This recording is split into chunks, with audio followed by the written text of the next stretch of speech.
তৃণমূলের সর্বভারতীয় সাধারণ সম্পাদক অভিষেক বন্দ্যোপাধ্যায়ের বিরুদ্ধে এফআইআর। বিধাননগর উত্তর সাইবার ক্রাইম থানায় অভিযোগ, ভোটের আগে ক্রমাগত হিংসায় উস্কানিমূলক মন্তব্য।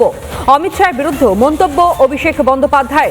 বিএনএসের একাধিক ধারায় মামলা, আর এরই মধ্যে বেশ কয়েকটি ধারা জামিন অযোগ্য।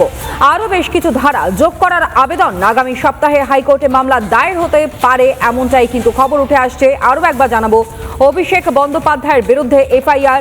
বিধাননগর উত্তর সাইবার ক্রাইম থানায় অভিযোগ জানানো হয়েছে এবং ভোটের আগে ক্রমাগত হিংসায় উস্কানি সহ একাধিক অভিযোগ সামনে আসে। অভিযোগকারী কি জানিয়েছেন শুনুন। সমস্ত বক্তব্যগুলো জনসমক্ষে রেখেছেন জনপ্রতিনিধি আইন অনুসারে, সেগুলো অন্যায়। হয়তো তার বক্তব্যগুলো মনে হতে পারে ড্রামাটিক, কিন্তু সমাজে তার যে বক্তব্য, সেই বক্তব্যের বিরূপ প্রতিক্রিয়া হতে পারত যদি তৃণমূল সরকার আজ নতুন করে ফিরে আসতো। যদি কোনো মানুষের মৃত্যু ঘটত বা সমাজে যদি অরাজকতার সৃষ্টি হতো, তার দায়ভার কি অভিষেক ব্যানার্জি উনি কি নিতে পারতেন?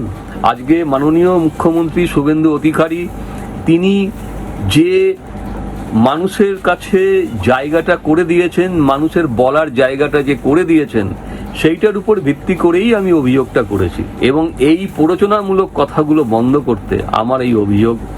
আমি ভবিষ্যতে এটি নিয়ে একটি জনস্বার্থ মামলা করব।